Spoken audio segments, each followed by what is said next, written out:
E aqui você viu uma análise sobre a situação política com potenciais efeitos na economia e na vida prática de todos nós brasileiros que estão incluídos na cadeia do agro, mais diretamente ou não, sejamos nós consumidores, por exemplo, que também seremos potencialmente afetados por toda essa mudança na política econômica e impactos em taxa de juro, taxa de câmbio e aí por diante. A partir de agora, a gente vai afunilar um pouco mais essa análise e olhar sobre o prisma da economia agrícola com um dos maiores especialistas no tema aqui no Brasil, Antônio da Luz, que é economista-chefe da Federação da Agricultura do Rio Grande do Sul, que está conosco.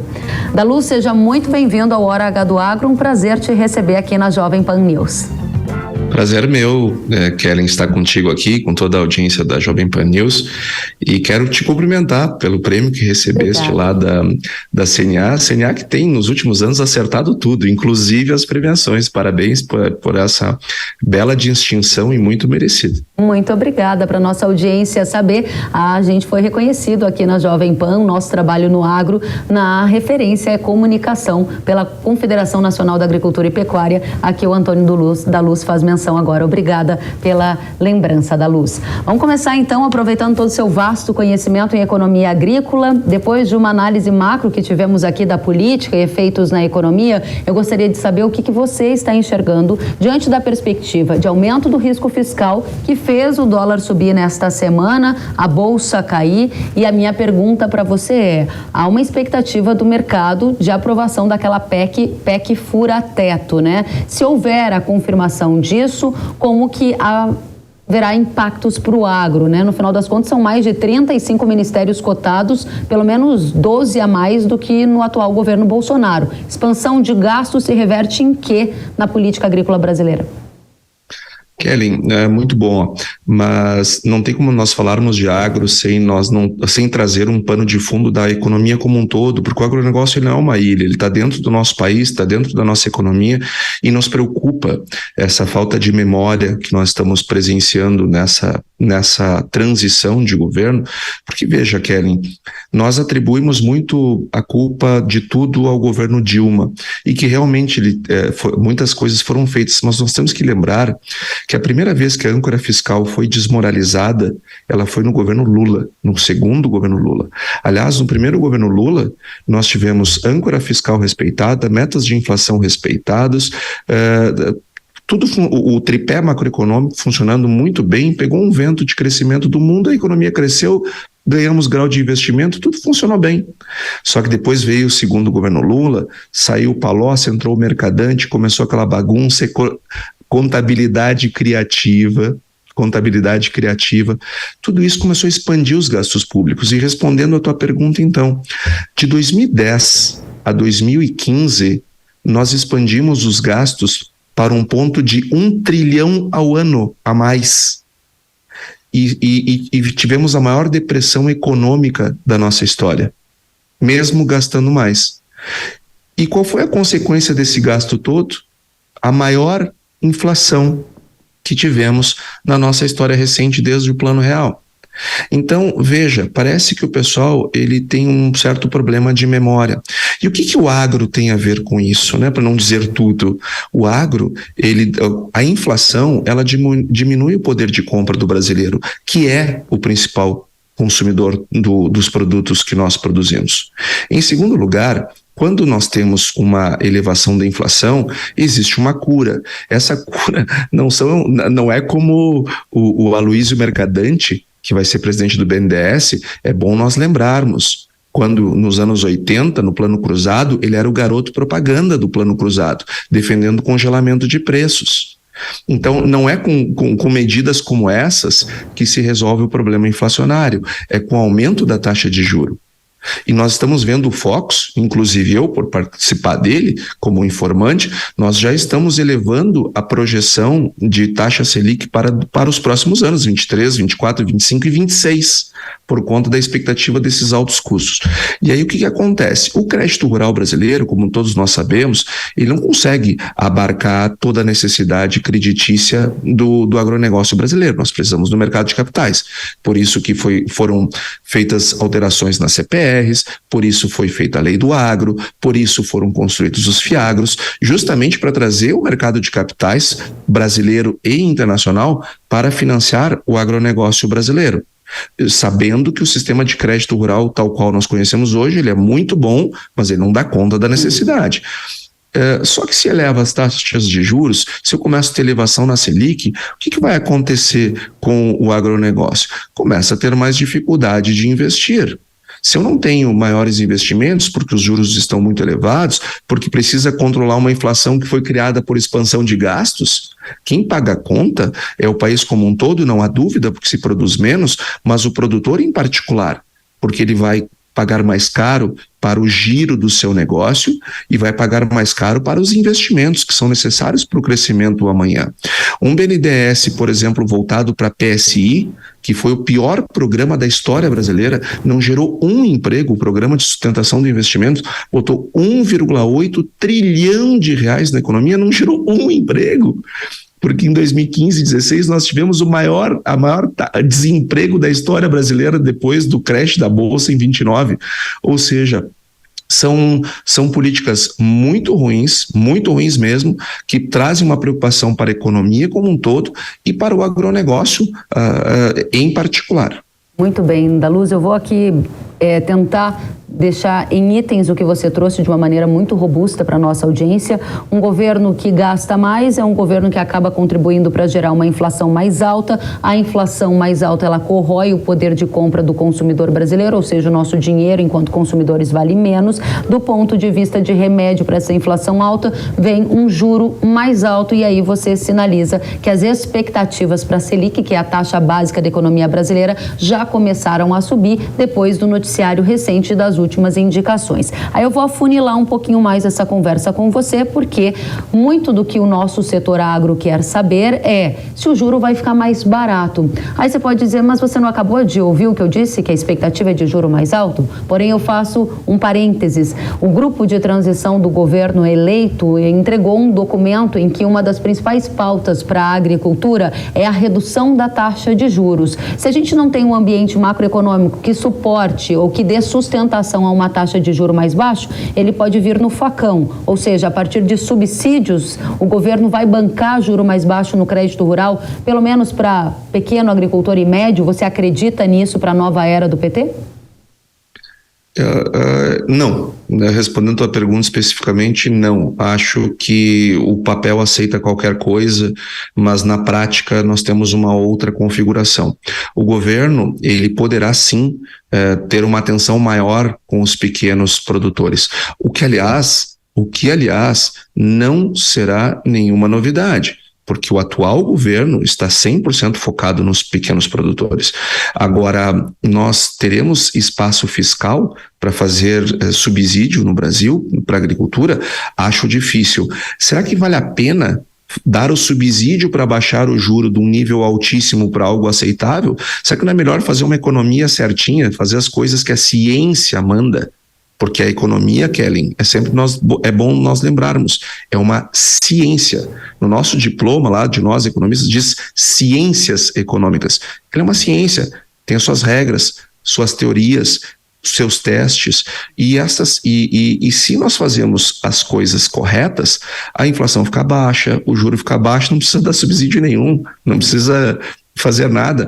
Mas veja só, o Galípolo, esse que deverá ser o secretário de Política Econômica do Haddad, ele, que é professor da UFRJ, sabe que ele disse que lá na época da pandemia, quando se desejava maiores gastos, enfim, naquele período, o que gastar em períodos como esse é quase que um consenso. Eu acho que em momentos como esse o governo tem que fazer o que fez.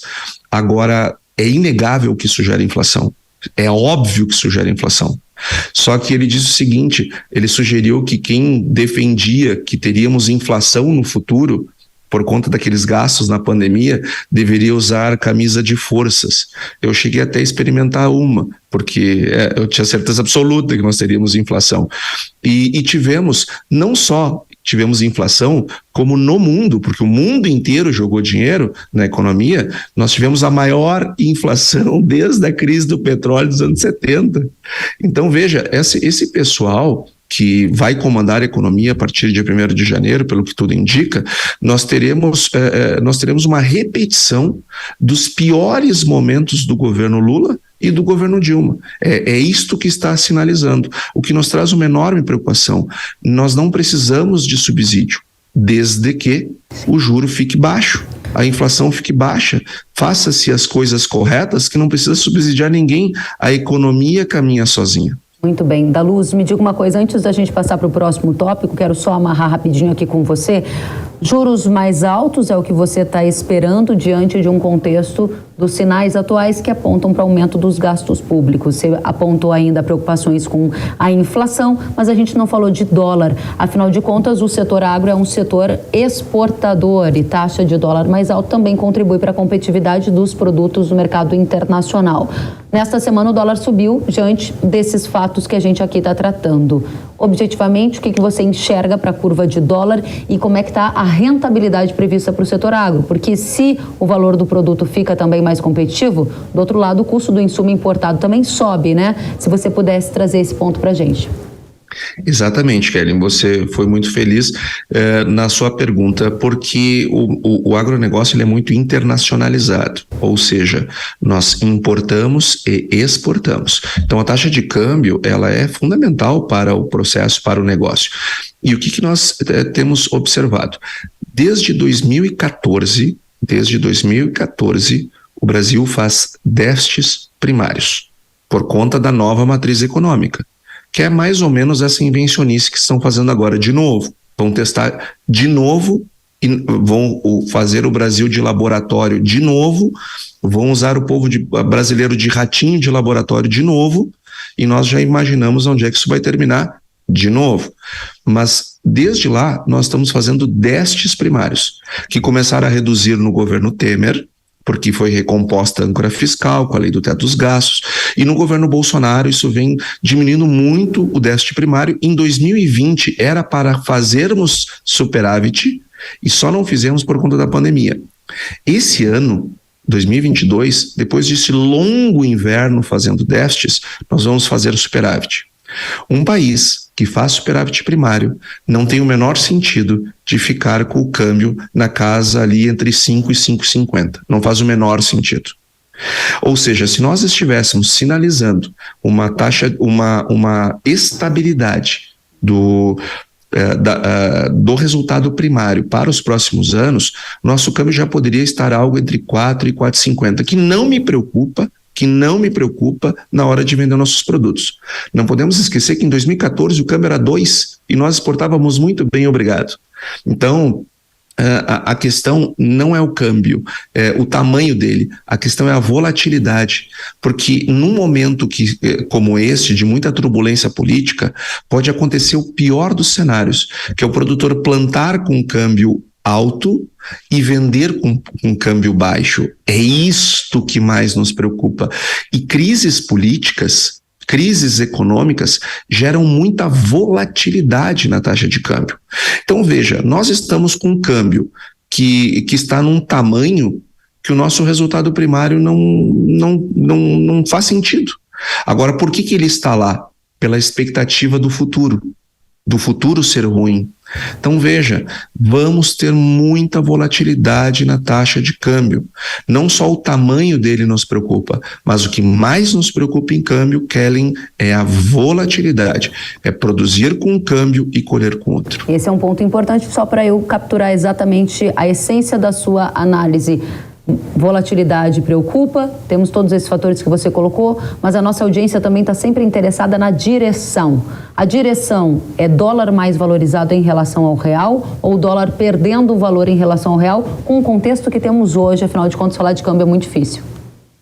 Sempre lembrando que o dólar em relação às demais moedas está em queda, o índice DXY está voltando para próximo de 100, isso por conta da desinflação que está acontecendo no mundo, sobretudo nos Estados Unidos, e isto trouxe para um horizonte de elevações da taxa de juros menores para o Fed, então o dólar está caindo em relação a todo mundo. Agora, honestamente, Kellen, os fundamentos de 2022 estão apontando para um câmbio para baixo. Entretanto, a sinalização da nova política econômica que será implementada a partir de 1º de janeiro, ele aponta para cima. Por que 22 aponta para baixo? Porque a taxa de câmbio, ela reflete o que está acontecendo na nossa economia. E o que está acontecendo na nossa economia hoje? Qual é a herança que será passada para o próximo governo? Uma taxa de desemprego a mais baixa dos últimos 20 anos.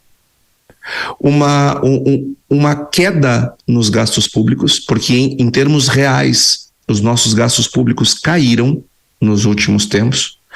Em uma economia que cresce a partir de investimentos privados e não de investimentos públicos, superávit primário, economia desinflacionando, ou seja, é um cenário de economia que qualquer candidato a ministro da Fazenda ou de Economia sonhava em receber.